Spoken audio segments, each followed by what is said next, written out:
Kansas City Power and Light recently renovated the Crosstown Sub-Station at 18th and Cherry. The location was once the site of the Holmes Square Park, and that has historical significance to the Kansas City, Missouri Police Department. You see, that's back when Eleanor Caney kept the bad elements out of the park. She was so good at it, she was offered a job and thus became the first KCPD female officer. And how does all this relate? Sergeant Tony Sanders, president of the Kansas City Police Historical Society, explains. Back in 1910, Eleanor Caney was her name.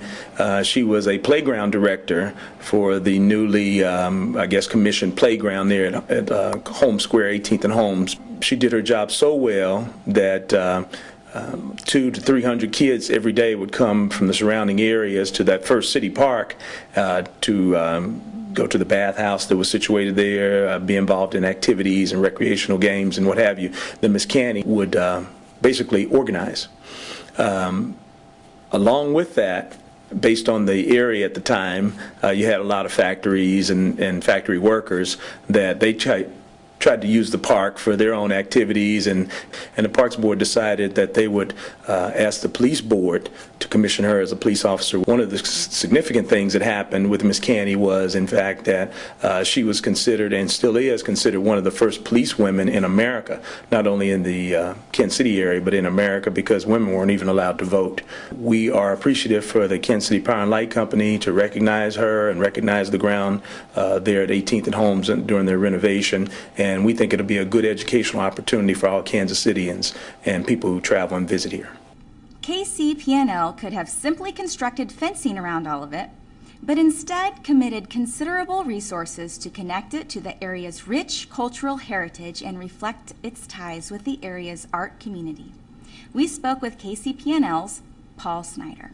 We recognized there was an opportunity to really put some additional investment in this substation wall. It had been there since the 60s, and like many things that were built in the 50s and 60s, it was just in need of some repair. So instead of just putting up the traditional wall, we thought this is a great opportunity to kind of bridge the 18th and Vine community with the Crossroads community and do something that the community would be proud of and really want to come and look at, instead of just having a substation right in the middle of town. There's going to be integrated solar panels that are going to power a number of lights that kind of change with different LED lighting on different days of the week. It'll be different. So if you go by on a Monday night, it's going to be one thing. If you go back the next week, it could be something entirely different. There's going to be some permanent art structures there that rotate, but there'll also be opportunities for some short-time viewing of different arts. And we're going to rely on the arts community to tell us what should go in there. We're not just going to pick from down here in Kansas City, Missouri, what should go there. We're going to work with them to see what they would like to see.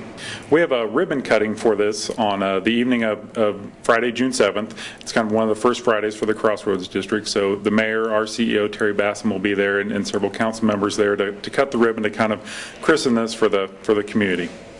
We're just really proud. We're anxious to see the community response to this. Like I said, this is one of the first ones that we've done, kind of a whole-scale facade redesign for a substation. This is going to be one of the marquee ones. We're not going to be able to do this to all of our substations, but we're interested to see what the community reaction is. While the unveiling is June 7th, the solar-powered LED panels will provide an ongoing enhancement for pedestrians and vehicular traffic. I'm Officer Shelley Gaddis. Have a safe week.